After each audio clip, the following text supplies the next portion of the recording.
இந்த நாய்க்குட்டி சொர்க்கத்துக்கு போனதுக்கு அப்புறமா அங்க இருக்கிற கடவுள், நீ உன்னுடைய ஒரே ஒரு ஆசையை மட்டும் சொல்லு, கண்டிப்பா நான் அதை நிறைவேற்றி வைக்கிறேன்னு சொல்லுவாரு. அதுக்கு இந்த நாய்க்குட்டி, நான் திரும்பவும் பூலோகத்துக்கு போகணும், என் ஓனருடைய லவ் ஸ்டோரியை சேர்த்து வைக்கணும்னு ஆசைப்படுறேன்னு சொல்லுது. சரி, நான் உன் ஆசையை நிறைவேற்றுறேன், நீ ஒரு நாய்க்குட்டிங்கிற விஷயத்த யாருக்கிட்டையுமே தெரியப்படுத்த கூடாதுன்னு சொல்லிடுவாரு. அப்படியே இந்த நாய்க்குட்டியும் மனுஷனா மாறி பூமிக்கும் வந்துடுது. வந்த வேகத்துல ஒரு பொண்ணு மேல மோதி கிஸ்ஸும் பண்ணிடுது. இந்த பொண்ணும் அவனை தள்ளி விட்டுட்டு, எப்படி நீ வானத்துல இருந்து வந்தன்னு கேக்குறா. இந்த பூனையை காப்பாத்த மேல போனேன், அப்படியே கீழே விழுந்துட்டேன்னு இவனு சொல்றான். அப்புறம் அங்க வந்த நாய்க்குட்டி முதல்ல இந்த கிளைண்ட பார்த்து கொலைக்க ஆரம்பிக்குது. பட் இந்த பையன் தன்னுடைய நாய் லாங்குவேஜை யூஸ் பண்ணி அந்த நாய்க்குட்டிட்டையும் பேசி, இப்ப அந்த நாய்க்குட்டியும் இவனுக்கு ஃப்ரெண்ட் ஆயிடுச்சு. இந்த பையனும் தனக்கு வீடு எதுவும் இல்லைன்னு சொன்னதுனால இந்த பொண்ணே இவன் அவனுடைய வீட்டுக்கும் கூட்டிட்டு போறா. உன்னை நான் என் கம்பெனில சேர்த்துக்கிறேன், நல்ல வேலையை வாங்கி கொடுக்குறேன்னு சொல்றா. இந்த வீடு இவனுக்கு ரொம்பவே ஃபெமிலியரா இருக்கிறதுனால இவன் பாட்டுக்கு போய் அவனுடைய டாய் எடுத்து விளையாட ஆரம்பிக்கிறான். நைட் இந்த பொண்ணு தூக்கத்துல சவுண்ட் கேக்குதுன்னு எந்திரிச்சு வந்து பார்க்கும்போது இந்த பையன் தூங்காம நைட்டு ஃபுல்லாவே உட்காந்து விளையாண்டுட்டு இருக்கான். இது பாக்குறதுக்கு இவளுடைய நாய்க்குட்டி பண்ற வேலை மாதிரியே இருக்கு.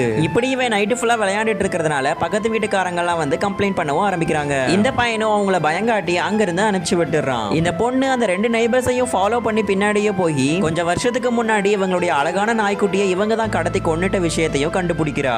அந்த நெய்பர்ஸுக்கு எப்படியாவது நல்ல பாடத்தை கத்து கொடுக்கணும்னு இவங்க ரெண்டு பேரும் முடிவு பண்றாங்க. அன்னைக்கு நைட்டு தூங்காம இவங்க ஸ்கிப்பிங்கும் விளையாடிட்டு இருக்காங்க. இதனால அவங்க கீழே வீட்டுக்காரங்க தூங்க முடியாம ரொம்பவே கஷ்டப்படுறாங்க. அவங்க நெய்பர் வந்து செக் பண்ணும்போது, நாங்க தூங்கிட்டு இருக்கிறோம், ஏன் எங்களை டிஸ்டர்ப் பண்றீங்கன்னு சொல்லி ஆக்ட் பண்றாங்க. அப்புறம் அவங்க போனதுக்கு அப்புறமா மறுபடியும் ஜம்ப் பண்ண ஆரம்பிக்கிறாங்க. இப்போ இவங்க நெய்பர்ஸும் தூங்க முடியாம கஷ்டப்படுறாங்க.